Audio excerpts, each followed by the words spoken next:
இன்னைக்கு நாம சராசரியா ஒரு 3.9 ட்ரில்லியன் டாலர், 4 ட்ரில்லியன் டாலர் நம்ம தொட்டுட்டோம், ஆல்மோஸ்ட் தொட்டுக்கிட்டு இருக்கோம். ஜப்பானை இன்னும் ஒரு ஆண்டு காலத்தில் நம்ம பிடித்து விடுவோம், நம்ம ஜப்பானை ஓவர்டேக் பண்ணிடுவோம். அதன் பிறகு நமக்கு இருக்கக்கூடிய இன்னொரு நாடு பார்த்தீங்கன்னா ஜெர்மனி. அதை 2028 நம்ம ஓவர்டேக் பண்ணிட்டோம் அப்படின்னா உலகத்தினுடைய 3வது பெரிய பொருளாதார நாடு. ஒரு 7 ட்ரில்லியன் 8 ட்ரில்லியன் இப்போ 2030 முடியும் பொழுது ஒரு 7-8 ட்ரில்லியன் டாலர் நீங்க வச்சுக்கிட்டீங்கன்னா கூட அதன் பிறகு நாம் எடுக்கக்கூடிய அந்த பயணம் ரொம்ப கடுமையான பயணம், அவ்வளவு எளிதான பயணம் கிடையாது. இன்னைக்கு நமக்கு பெரிய மிடில் கிளாஸ் சர்ஜ் இருக்கு. ஆல்மோஸ்ட் யூரோப்பினுடைய மொத்த மக்கள் தொகை இந்தியாவுடைய மிடில் கிளாஸ் பாப்புலேஷன். ஸோ அதனால நம்ம ரீச் ஆயிடுவோம். சைனா இன்னைக்கு பாத்தீங்கன்னா நம்ம 4 ட்ரில்லியன் இருக்கும்போது சைனா 17 ட்ரில்லியன் இருக்கான், அமெரிக்கா 34 ட்ரில்லியன் இன்னைக்கு இருக்காங்க. ஸோ நாம அமெரிக்காவுடைய சைனாவுடைய குரோத்தை பாருங்க. இன்னைக்கு அவங்களை ஓவர்டேக் பண்ணணும். 2047 நம்ம ஒரு 57-60 ட்ரில்லியன் வரும்பொழுது நம்ம பிடிச்சிருவோம் அப்படின்னு நம்ம நினைச்சோம் அப்படின்னா எல்லா விஷயத்தையும் மாற்றி யோசிக்க வேண்டிய கட்டாயம் நம்முடைய இளைஞர்களுக்கு இருக்கு. எல்லாத்தையும் மாற்றி யோசிக்கணும். ஒரு குரோத் ஸ்டோரிக்குள்ள அந்த நாட்டை கொண்டு போகணும். ஆண்டர்பிரினர்ஸ் நிறைய நமக்கு வேணும், நிறைய யூனிகார்ன்ஸ் நமக்கு வேணும், நிறைய வேலை வாய்ப்பை உருவாக்கணும், இன்னோவேஷனுக்குள்ள போகும். இன்னைக்கு ஒண்ணுமே இல்லை பாருங்க சார். இன்னைக்கு ஒரு சின்ன ஆச்சரியமான ஒரு விஷயத்தை சமீபத்தில் நான் படிச்சேன். ஒரு சின்ன விஷயம், ஒரு நாடு எப்படி முன்னேறுது அப்படின்னு சின்ன விஷயம், அதை உங்களிடம் பகிர்ந்து கொள்ள வேண்டும் என்பது என்னுடைய ஆசை. ஒரு சிப். நம்ம எல்லாத்துக்கும் செல்போன் இருக்கு sir. we all have a cellphone. Apple நிறைய பேர் வச்சிருக்கோம். இது எல்லாமே நம்ம ஒரு காலகட்டத்தில் நம்ம வச்சிருக்கோம். 12, 13, 14, 15 எல்லாம். இது பாத்தீங்கன்னா 1940 காலகட்டத்தில் வேர்ல்டு வார் 2க்கு ஜஸ்ட் முன்னாடி சிப் அப்படிங்கறத பேச ஆரம்பிச்சான். ஒரு டிரான்சிஸ்டர் வேணும், அதை நாம ஒரு இடத்துல எச் பண்ணணும், அதன் மூலமா கால்குலேஷன் இது பண்ணலாம். அது மாதிரி பாத்தீங்கன்னா வேர்ல்டு வார் 2 அப்பவே செய்ய முடியல. 2ஆம் உலக போர் அப்ப எல்லாமே பாத்தீங்கன்னா மெக்கானிக்கல் இன்ஸ்ட்ருமெண்ட்ல தான் அடிஷன் பண்ணிட்டு இருந்தாங்க. எல்லாமே கோடு பிரேக் பண்ற கூட கோடு பிரேக்கிங் மட்டும் ஒரு மிஷின் வச்சிருந்தாங்க. அதன் பிறகு 2 டிரான்சிஸ்டர் வச்சா பெருசு அப்படின்னு வந்துச்சு. அதாவது ஒரு சிப்புக்குள்ள 2 டிரான்சிஸ்டர் வச்சீங்கன்னா பெருசு. இன்னைக்கு 2000 ஆப்பிளுடைய லேட்டஸ்ட் போன்ல 13.8 பில்லியன் டிரான்சிஸ்டர்ஸ் ஒரு சிப்ல வச்சிருக்கோம். 13.8 பில்லியன். அங்கங்க இருக்கு, இங்க இருக்கு. யோசிச்சு பாருங்க. இந்த 70 ஆண்டு காலத்துல எந்த நாடுகள்லாம் இன்னோவேஷனை பிடிச்சிட்டாங்களோ அந்த நாடுகள்லாம் முன்னேறிட்டாங்க. அது இந்த சிப்பினுடைய ஸ்டோரி இன்னும் ஃபேசினேட்டிங். இன்னைக்கு உலகத்தில் இருக்கக்கூடிய TSMCன்னு ஒரு company Taiwan semiconductor manufacturing company ஒரு company. 90% of high end chips ஒரே ஒரு நிறுவனம் செய்யறாங்க. Only one company manufactures 90% of chips, high end chips. 50% உலகத்தினுடைய சிப் பாத்தீங்கன்னா தைவான் மேனுஃபேக்சர் பண்றாங்க. எல்லாருக்கும் சிப் இல்லாம நான் வேற இருக்க முடியாது. Everything is control by chip. Computer, எங்களுடைய சிந்தசைசர், என்னுடைய செல்போன், வாட்சஸ் எல்லாமே சிப். எனக்கு 50% ஒன் கண்ட்ரி இஸ் டாமினேட். யோசிச்சு பாருங்க. அதுல 90% ஹை எண்ட் சிப் அந்த நாட்டில் இருக்கக்கூடிய ஒரு நிறுவனம் டாமினேட் பண்றாங்க. இன்னைக்கு இந்தியாவுக்கு அந்த நிறுவனம் தேவை. நம்முடைய திங்கிங் என்னன்னா, we need high end innovative companies. நீங்க 60 ட்ரில்லியன் போகணும். நம்முடைய தலைமுறையில ஏழை என்கின்ற ஒரு ஜாதி இல்லாம நம்ம பண்ணிடணும். ஒரு மிகப்பெரிய வளர்ச்சியை நம்மோட நாடு பார்க்க வேண்டும் என்றால் we need high end, high performing innovative companies. ஒரு இன்னோவேஷன் இந்த நாட்டை உயர்த்தக்கூடிய ஒரு கம்பெனியா இருக்கும். நிவிடியா மாதிரி கம்பெனி எடுத்துங்க. $3 trillion மார்க்கெட் கேபிடலைசேஷன். இந்தியாவுடைய டோட்டல் நம்முடைய இதே 3.9 ட்ரில்லியன். ஒரு நிவிடியா மாதிரி ஒரு கம்பெனி பாத்தீங்கன்னா 3 ட்ரில்லியனை தொட்டிருக்காங்க. என்ன பண்றாங்க? கேமிங் சாஃப்ட்வேர்ஸ், அதுக்கு தேவையான ஹை எண்ட் எல்லாம் பண்ணக்கூடிய ஒரு நிறுவனம். நிவிடியா மாதிரி இன்னோவேஷன், கூகுள், ஆல்பபெட் மாதிரி.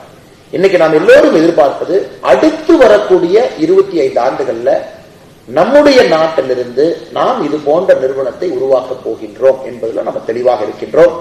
அந்த நிறுவனத்திற்காக இவ்வளவு வேலை செய்யணும். நேற்று இதே நேரத்தில் IIT சென்னையில காலையில ஒரு நிகழ்வு. ஒரு தம்பி ஒருத்தர் ரீசெண்டா பாஸ் ஆன பையன். அவர் லண்டன் பிசினஸ் ஸ்கூல்ல MBA கிடைக்குது. அந்த தம்பி, அவர் பேர் சுரேஷ், அவர் பேர். உடனே டைரக்டரை போய் பார்க்கிறார், ப்ரொஃபசர் காமகோட்டிய. சார், எனக்கு லண்டன் பிசினஸ் ஸ்கூல்ல கிடைச்சிருச்சு, நான் MBA படிக்க போறேன் சார். அந்த ப்ரொஃபசர் என்ன சொல்றாரு? தம்பி, நீ MBA லண்டன் பிசினஸ் ஸ்கூல்ல படிச்சு என்ன ஆக போறேன்?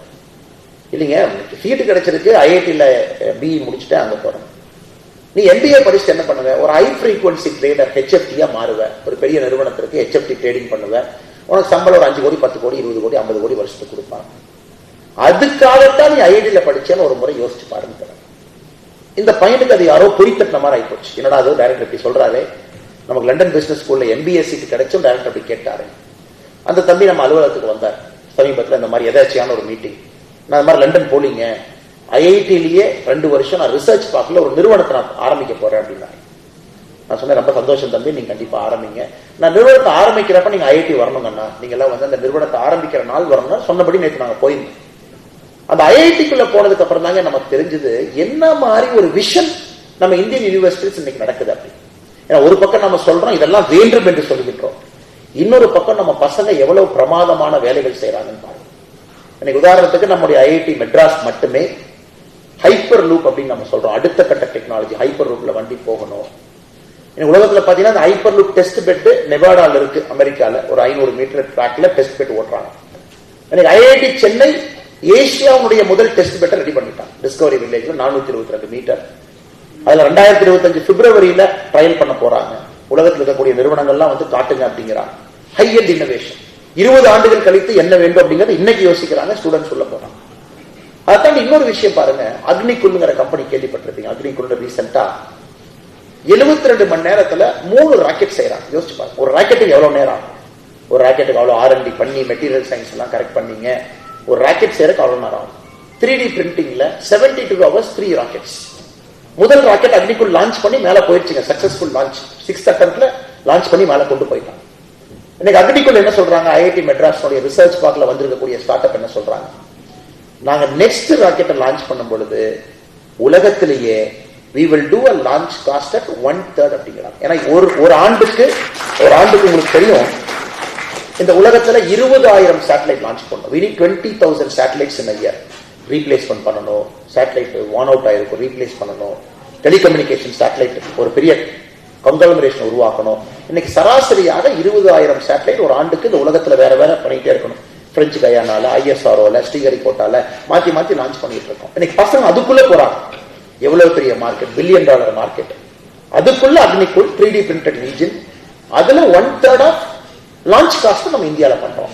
பசங்க அவ்வளவு தெளிவா இருக்கிறாங்க. இது போன்ற பல பயனீரிங் ஒரு பக்கம் நடக்குது. அகாடமிக்ஸ் பாத்தீங்கன்னா எப்போதும் இல்லாத அளவுக்கு அந்த நாலேஜை சமுதாயத்தினுடைய வளர்ச்சிக்கு பயன்படுத்தலாம். இது ஒரு பக்கம். இன்னொரு பக்கம் நம்ம இளைஞர்களுக்கு ஒரு பெரிய ஆப்பர்ச்சுனிட்டியை பார்க்கறாங்க. நகரத்தாருடைய ஸ்பிரிட் இன்னைக்கு எல்லாருக்கும் வரணும். ரிஸ்க் டேக்கிங், கடல் கடந்து போவோம், அங்க என்ன நடக்கும் தெரியாது, துணிஞ்சு போவோம். அங்க போய் நமக்கு இன்டெகிரிட்டி இருக்கு, நேர்மை இருக்கு, உழைப்பு இருக்கு, அதை வச்சு நம்ம தப்பிச்சிருவோம், அதை வைத்து ஒரு பெரிய பொருளாதாரத்தை உருவாக்குவோம் அப்படிங்கிற எண்ணம் இன்னைக்கு எல்லோருக்கும் வர வேண்டும் என்பது எங்களுடைய ஆசை. காரணம் இந்தியாவுக்கு அது தேவை. நமக்கு இன்னைக்கு வந்து இல்லாட்டி நீங்க 60 ட்ரில்லியன்ல க்ரோ ஆக முடியாது சார். 8 ட்ரில்லியன் to 60 ட்ரில்லியன் நீங்க க்ரோ ஆகணும்னா இன்னோவேஷன்ல மட்டும்தான் இந்த நாடு க்ரோ ஆக முடியும். 60 ட்ரில்லியன் வந்துட்டீங்கன்னா அவ்வளவு பணம் இருக்கு நம்ம நாட்டில், என்ன வேண்டுமானாலும் செய்ய முடியும். ஸ்வீடன் பாருங்க சார், ஒண்ணுமே இல்லை, பணத்தினால என்ன மாறும்னு கேட்கிறாங்க. சரி, எதுக்கு இந்தியா பணக்கார நாடாக மாற வேண்டும்? பணத்தை வச்சு என்ன? ஒண்ணு, பணம் நிறைய வரும்பொழுது ஏழைகள் இருக்க மாட்டாங்க, மக்களுடைய கம்ஃபர்ட், ஸ்டாண்டர்ட் ஆஃப் லிவிங் அதிகமாயிரும். அல்லது ஒரு இன்னைக்கு ஸ்வீடன் பாருங்க, ஒலிம்பிக்ஸ் எல்லாம் ஓடிட்டு இருக்காங்க, பயங்கரமா இல்ல மெடல்லாம் வாங்குறாங்க. நான் ஒருத்தர் கேட்டேன், என்னங்க ஒரு 70,000 மக்கள் தொகை இருக்கக்கூடிய நாடுல ஒரு கோல்டு வாங்கியிருக்கு ஒலிம்பிக்ஸ்ல, ஒரு கோல்டு 70,000 அதான் அந்த கண்ட்ரி தான் least population to win a gold. 70,000 population இருக்கிற ஒரு நாடு Olympic gold. Scandinavian countries, Finland, Sweden பாத்தீங்கன்னா அவங்க கோல்டு சில்வர் வாங்கிட்டு இருக்காங்க. நான் கேட்டேன், எப்படிங்க நான் பாசிபிள்?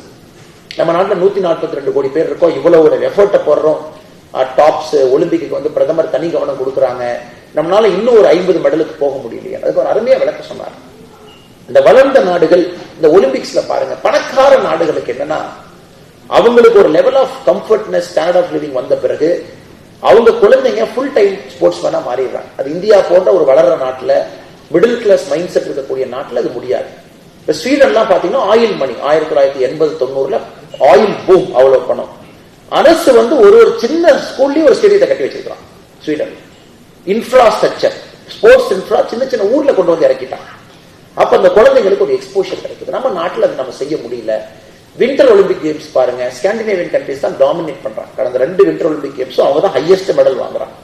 இது போன்ற பணம் வரும் பொழுது பல பிரச்சனைகளுக்கு ஒரு தீர்வு. பணம் எப்படி வருங்க? பொருளாதாரத்தின் மூலமாக வரும். பொருளாதாரம் எப்படி வரும்? சமுதாயம் இன்னோவேட்டிவா மாறணும். சமுதாயம் எப்ப இன்னோவேட்டிவா மாறும்? ரிஸ்க் டேக்கிங் எபிலிட்டிக்கு அந்த சமுதாயம் தயாராகும். எப்ப சமுதாயம் ரிஸ்க் டேக் எடுப்பாங்க? நான் ரிஸ்க் எடுத்தா ஜெயிச்சரன் நம்பிக்கை வரும்போது. நீ உகாண்டால் ரிஸ்க் எடுக்க முடியுமா? இல்ல ஜிம்பாப்வேல ரிஸ்க் எடுக்க முடியுமா? இல்ல இன்னொரு நாட்டில் போய் ரிஸ்க் எடுக்க முடியுமா? ஏன்னா உங்களுக்கு இந்த குதிரை இருக்கணும், குதிரை வண்டி இருக்கணும், அச்சாணி இருக்கணும், கடிவாளம் இருக்கணும், குதிரை ஓட்டக்கூடிய ஆள் இருக்கணும். இவங்க எல்லாம் ஒன்றாக அமரும் பொழுது அந்த சூழல் உருவாகும். எனக்கு இந்தியாவுக்கு குறிப்பாக இளைஞர்கள் யாரும் இருக்கிறீங்க, உங்களுக்கு இந்த சூழல் கிடைத்திருக்கு. எப்போதும் இல்லாத சூழல் உங்களுக்கு கிடைச்சிருக்கு. Beautiful environment.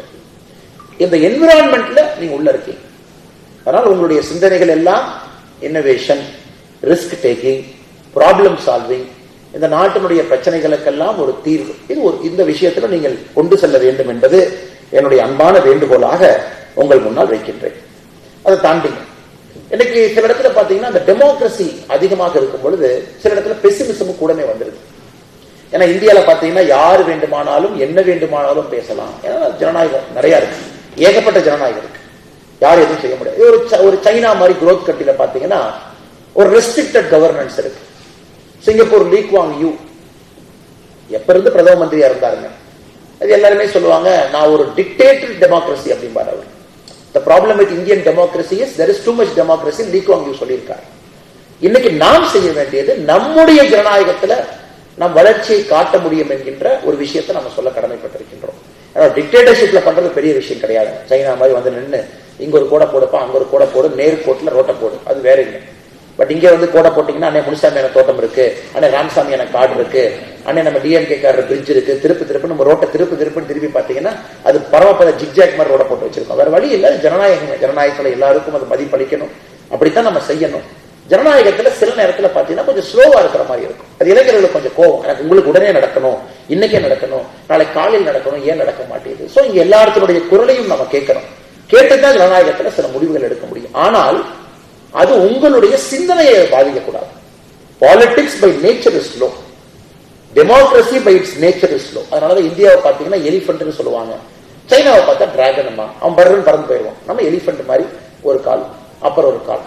ஆனா எலிபென்ட் மாதிரி கால் வைக்கும் போது என்ன உறுதியா கால் வைக்கிறோம், அது ஷேக்கியா வைக்கல, உறுதியாக கால் வைத்து பயணம் செய்கின்றோம். அதனால இந்தியா இன்னைக்கு வேகமா இருக்கு, ஆனா நாம் மெதுவாக கால் வைத்தாலும் கூட அது உறுதியான காலை வைக்கிறோம். அதனால ஜனநாயகத்துல நீங்க வென்று காட்ட வேண்டும், அது ரொம்ப முக்கியம். ஜனநாயகத்துல டெமோக்ரஸியில இருக்கக்கூடிய சிஸ்டத்துல நீங்க ஜெயிச்சு காட்டணும். That is more important. ஏன்னா அதுக்காக நம்ம சிஸ்டத்தை மாற்ற முடியாது. எல்லா இடத்துலயும் எலெக்ஷன் நடக்கும், வருஷத்துக்கு 5 எலெக்ஷன் நடக்கும். நீங்க 5 வருஷத்துக்கு 4 ஓட்டு போடுவீங்க. ஒரு கப்பை எம்எல்ஏக்கு போடு, ஒரு கப்பை எம்பிக்கு போடு, ஒரு கப்பை உள்ளாட்சி தேர்தலுக்கு போடு, ஒரு கப்பை நகராட்சி தேர்தலுக்கு போடுன்னு ஓட்டா போட்டு தள்ளிட்டு இருக்கீங்க. அதெல்லாம் நடக்குங்க, அது ஒன்றும் பண்ண முடியாது. That is nature of life. எனக்கு இதெல்லாம் டீச் பண்ணிடலாம் சார், சூழலை உருவாக்கிடலாம், கண்டியூசிவ் என்விரான்மெண்ட்டை உருவாக்கிடலாம், ஸ்டார்ட் அப் ஃபண்டை கொண்டு வந்துடலாம், அரசே ஸ்டார்ட் அப் ஃபண்டை ஆக்ட் பண்ணலாம், எவ்வளவு பணம் வேண்டுமோ ஐடியாவுக்கு ஃபண்டு பண்ணலாம், எல்லாம் okay sir. But how will you teach integrity? இந்த நேர்மை அப்படிங்கிறது எப்படி டீச் பண்ணுவீங்க? அதுக்கு நாம ஒரு என்னதான் காமர்ஸ், நம்ம சேம்பர் ஆஃப் காமர்ஸ் போட்டு பெரிய தலைவர்கள் எல்லோரும் வந்து பேசினாலும் கூட இன்டெகிரிட்டி இஸ் இன்பம். அது உள்ள இருந்து வர்றது.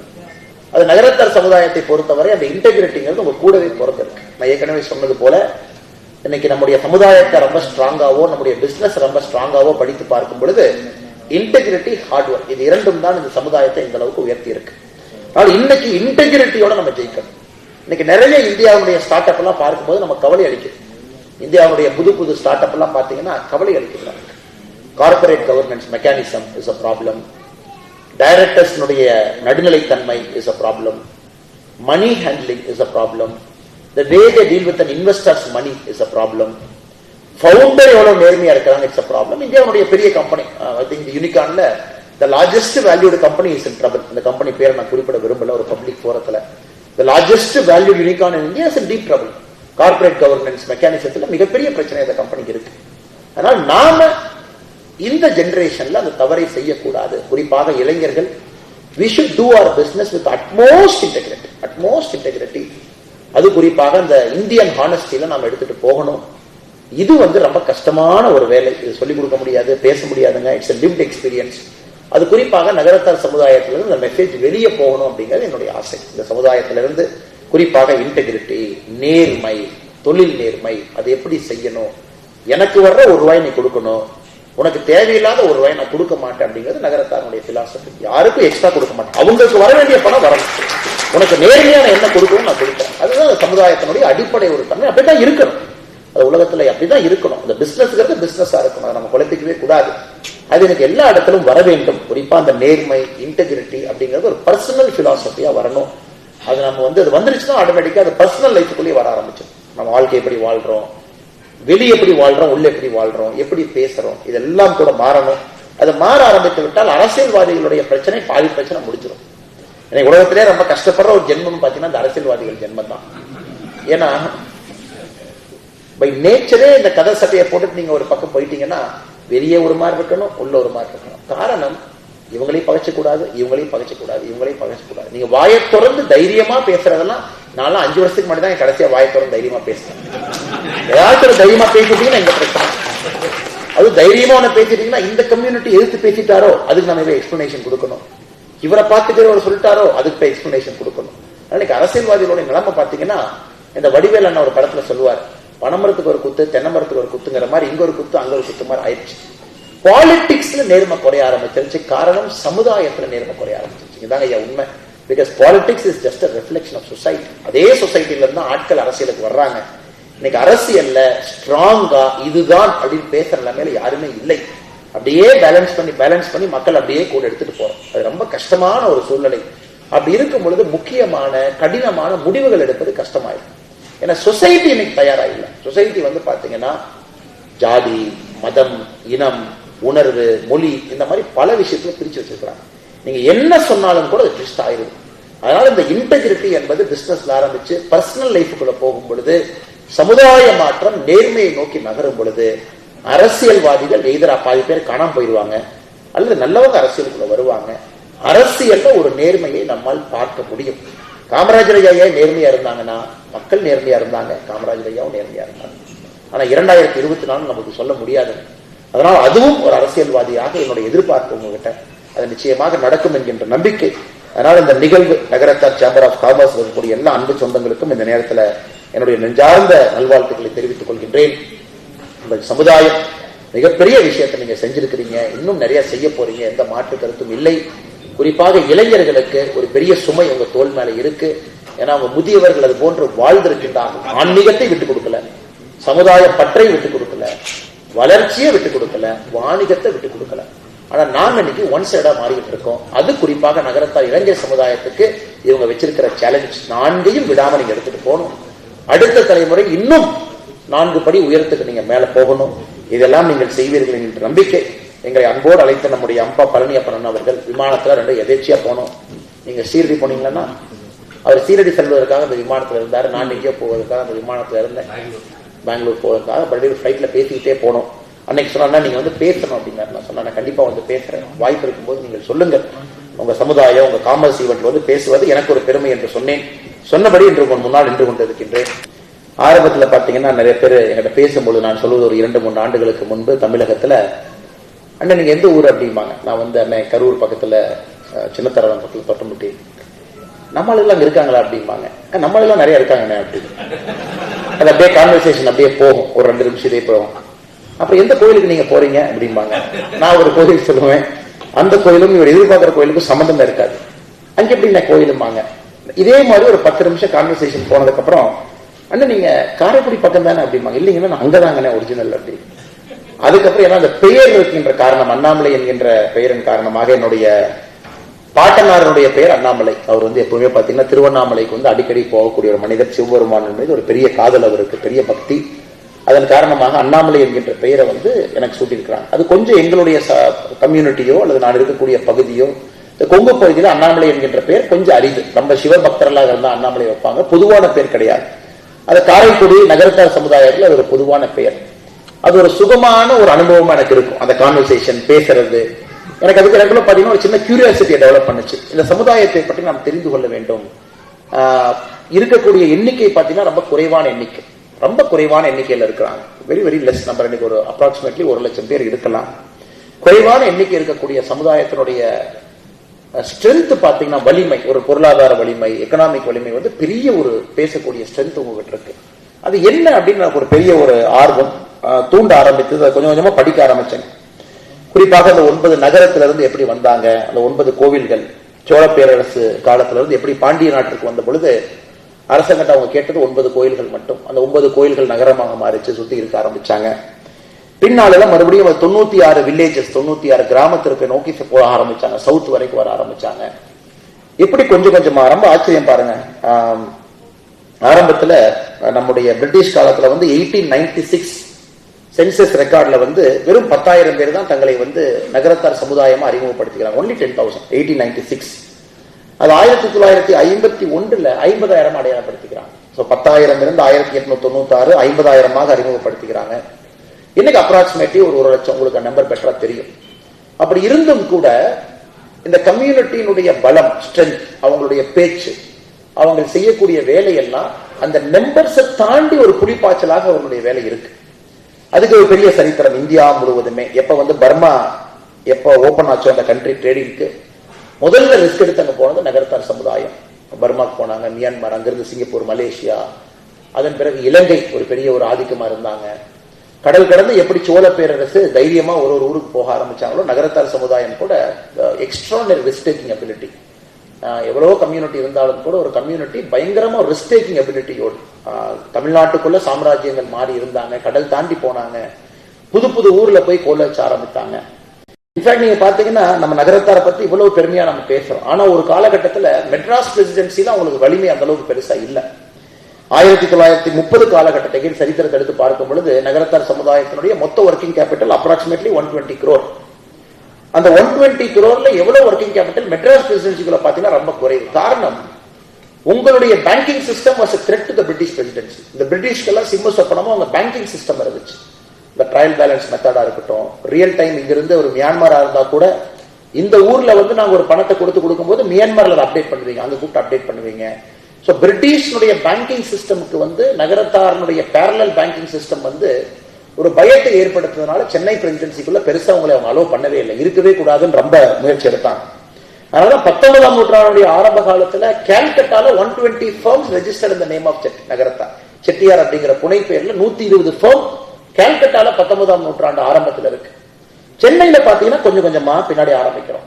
முதலாக ஒரு மலபார் மில் இங்க வருது, textile mill, floated by Rao Bahadur Somasundaram Chettiar 1888. So பின்னி கம்பெனி, ஹார்வி கம்பெனி, ஸ்டேன்சன் கம்பெனிக்கெல்லாம் ஒரு போட்டியா இருக்கிறாங்க.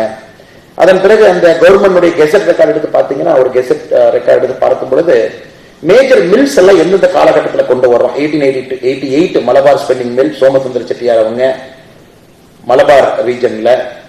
கோயம்புத்தூர்ல Kaleeswara mill, Diwan Bahadur Somasundaram Chettiar 1906. Chidambaram Vinayagar mill, formerly Kovilpatti mill 1910 Vairavan Chettiar. திரும்ப மெட்ராஸ் சோமசுந்தரம் மில், மறுபடியும் ஃபார்மர்லி ARARSM மில்.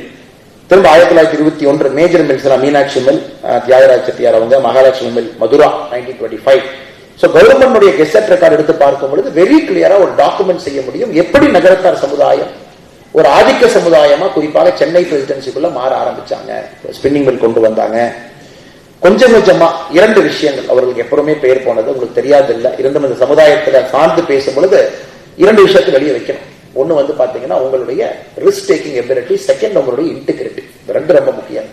அது 2மே உங்களுடைய சமுதாயத்துக்கு ரத்தத்துல கூட பிறந்தது. இன்டெகிரிட்டி, நேர்மை, சமுதாயத்தோட ரத்தத்தில் இருக்கக்கூடியது. 2வது இன்டெகிரிட்டி, 2வது உங்களுடைய ரிஸ்க் டேக்கிங் எபிலிட்டி. 2ம் சேரும் பொழுது ஸ்கை இஸ் தி லிமிட். உலகம் முழுவதும் ஆதிக்கம் பண்ண ஆரம்பிச்சீங்க, கோலோச் ஆரம்பிச்சீங்க. பெரிய பெரிய நிறுவனங்கள் 10,000 crore, 20,000 crore, 60,000 crore பெருமானமான நிறுவனங்களை எல்லாம் நீங்க உருவாக்கி வச்சிருக்கிறீங்க. குறிப்பா தமிழ்நாட்டினுடைய வளர்ச்சியில நகரத்தார் சமுதாயத்தினுடைய வளர்ச்சி என்பது மாபெரும் ஒரு வளர்ச்சி. ஆன்மீகத்து பக்கம் போனீங்கன்னா அங்கேயும் கூட குறைவில்லை. ஏகப்பட்ட கோவில்கள், பெரிய கோவில்கள் கட்டி கொடுத்திருக்கிறீங்க. நகரத்தார் சமுதாயம் எப்போதுமே ஒரு பெரிய ஸ்பிரிச்சுவல் சமுதாயம். அவங்க சமுதாயமே ஒரு ஆன்மீகத்தோடு கலந்திருக்கக்கூடிய சமுதாயம். காசி கோயிலுக்கு இன்னைக்கு போகும் பொழுது நாங்கெல்லாம் போயிருந்த பொழுது கூட எங்களுக்கு ரொம்ப பெருமையா இருக்குது. 5 கால பூஜையில 3 கால பூஜை நம்முடைய நகரத்தார் சமுதாயத்துக்கான பூஜை. ஒரு காலத்துல 5 உங்க கையில தான் இருந்தது. நேபாள் அரசர் வேண்டும் என்கின்ற காரணத்திற்காக அவருக்கு விட்டு கொடுத்தீங்க, ஒரு கால பூஜை நீங்க பண்ணிக்க அப்படின்னு. அது எங்களுக்கு ஒரு பெரிய பெருமை. நம்முடைய தமிழ் சமுதாயம் அங்க போய் கோல் வச்சுறாங்க. காசியாக இருந்தாலும் கூட 3 கால பூஜை நம்மளது. 1813 இன்று வரை தொடர்ச்சியா பாருங்க 210 வருஷம் இன்றைக்கு வரைக்கும் காசி கோவில்ல நடக்கக்கூடிய பூஜை பொருட்களை நகரத்தார் சமுதாயம் கொடுக்குறாங்க. 210 ஆண்டுகள் தாண்டி இன்னைக்கு வரைக்கும் காசி கோவிலுடைய பூஜை பொருட்கள் நீங்க கொடுக்குறீங்க. அதெல்லாம் தாண்டி அங்க இருக்கக்கூடிய அன்னபூர்ணி கோயிலாக இருக்கட்டும், அதற்கும் பூஜை பொருளை வந்து 210 ஆண்டுகளாக தொடர்ந்து சமுதாயம் கொடுத்துட்டு இருக்கிறாங்க. 1893 காசி விசாலாட்சி கோவிலை கட்டியதும் கூட நகரத்தார் சமுதாயம். இதெல்லாம் பெரிய ஒரு சரித்திரங்க. இது எல்லாருக்கும் தெரிய வேண்டும் என்பதற்காக நான் பேசுறேன். உங்களுக்கு தெரிஞ்சிருக்கும், இங்க இருக்கக்கூடியவங்களுக்கு தெரிஞ்சிருக்கும். ஏன்னா இந்த வீடியோ எல்லாம் வெளியே போகும்போது பார்ப்பவர்களுக்கும் தெரிய வேண்டும் எப்படிப்பட்ட சமுதாயம் நம்ம கிட்ட இருக்காங்க. தமிழ் சமுதாயத்துல எண்ணிக்கை குறைவாக இருந்தாலும் கூட அவருடைய பலம் எவ்வளவு பெரியது, அரசியலாக இருக்கட்டும், ஆன்மீகமாக இருக்கட்டும், குறிப்பா வாணிகமாக இருக்கட்டும், எல்லாவற்றிலும் கோலோச்சி கொண்டிருக்கக்கூடிய ஒரு சமுதாயத்தினுடைய இந்த நிகழ்வுக்கு வந்து பங்கேற்பதிலே நாங்கள் பெருமை அடைகின்றோம். அது ரொம்ப முக்கியங்க ஐயா, ரொம்ப நாங்கள் பெருமை அடைகிறோம். ஏன்னா அந்த ரிஸ்க் டேக்கிங் ஸ்பிரிட் இன்னைக்கு இந்தியாவுக்கு தேவைப்படுது. இன்னைக்கு இந்தியாவுக்கு அது தேவை. என்னைக்கு வந்து உங்களுடைய மூதாதையர்களுக்கு இருந்த அந்த ரிஸ்க் டேக்கிங் எபிலிட்டி இன்னைக்கு இந்தியாவுக்கு தேவை. குறிப்பாக எல்லா இளைஞர்களுக்கும் தேவை. குறிப்பாக நகரத்தார் சமுதாயத்துக்குள்ள அது தேவை. நான் வரும்போது நம்முடைய கட்சியில் இருக்கக்கூடிய நிறைய தலைவர்கள்ட்ட கேட்பேன், இன்னைக்கு செகண்ட், தேர்ட், ஃபோர்த் ஜெனரேஷன் என்ன பண்றாங்க? எல்லாம் சாஃப்ட்வேர் இன்ஜினியர் ஆயிட்டாங்க, பெரிய பெரிய நிறுவனத்தில் வேலை பார்க்குறாங்க, சிஓ ஆயிட்டாங்க, சிடிஓ ஆயிட்டாங்க, சிஓ ஆயிட்டாங்க அப்படின்னு பேச்சு வருதோ தவிர ஒரு ஃபோர்த், ஃபிஃப்த் ஜெனரேஷன் ஆண்டர்பிரினர்ஸ் இன்னைக்கு கொஞ்சம் குறைவா இருக்கு. அது வந்து உங்களுக்குள்ளேயே ஒரு காஸ் ஆஃப் கன்சர்ன். அதை வந்து பெரிய லெவல்ல பண்ணணும் அப்படின்னு நீங்க எல்லாம் யோசிக்கிறீங்க. நெக்ஸ்ட் ஜெனரேஷனும் பிசினஸ்குள்ள வரணும். ஏன்னா நகரத்தார் சமுதாயம் உங்களுடைய பெரிய மோட்டோவே வந்து வேலை வாய்ப்பை நாம் உருவாக்க வேண்டும் என்பதில் தெளிவா இருக்கிறீங்க. we should be job givers and not job seekers என்பதில் நீங்க ஆண்டாண்டு காலமாக தெளிவா இருக்கிறீங்க. நாம் வேலை கொடுக்க வேண்டும், வேலைக்காக எங்கேயும் செல்லக்கூடாது. அதனால் இங்க வந்திருக்கிற எல்லோருக்கும் மறுபடியும் நம்முடைய நெஞ்சார்ந்த நன்றிகளை தெரிவித்து என்னுடைய உரையை முடித்துக் கொள்கின்றேன். நன்றி, வணக்கம். பாரத் மாதா கி ஜெய். சித்ரா சரவணன்.